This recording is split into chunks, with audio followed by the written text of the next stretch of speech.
Kyle Busch wins as Joey Logano crashes with Denny Hamlin on last lap and scuffles with Tony Stewart. A crash on the final lap of Sunday's Auto Club 400 between Denny Hamlin and Joey Logano sent Hamlin to the hospital, left Logano fuming, validated a rivalry that started boiling last week at Bristol, and gave Kyle Busch, teammate of Hamlin and former teammate of Logano, the win.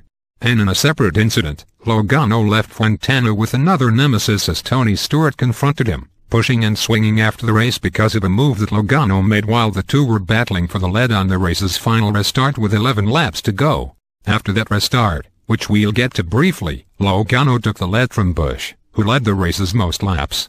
Over the final 5 laps, Hamlin closed in on Logano, and as the two approached the white flag, Hamlin pulled up to Logano's back bumper and then alongside him as the two entered turn 1.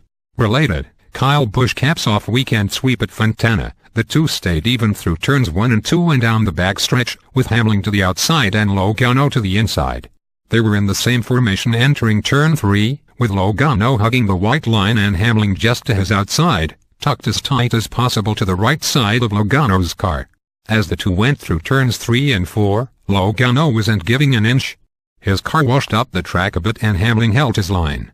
The two bounced off each other before Logano's car hit the outside wall and Hamlin's went spinning toward the inside. Meanwhile Busch, who was at one time a seemingly distant third, breezed by on the outside of the track to take the checkered flag. He probably shouldn't have done what he did last week, so that's what he gets, Logano said, likely not knowing the impact that Hamlin's car made with the inside wall. The impact Hamlin made with the inside wall was so hard that it lifted the rear tires of his car off the ground and shot it into a spin. Hamlin climbed from his car under his own power, but was then treated by track officials on the ground next to his car before he was airlifted to a nearby hospital. NASCAR officials said that Hamlin was awake and alert in the infield care center before he was sent by helicopter to the hospital because of traffic congestion. Update from Joe Gibbs Racing, which released the following statement Sunday night. Hamlin complained of lower back pain at the track's infield medical center and was transported to a local hospital for further evaluation. Hamlin will remain at the hospital overnight for observation.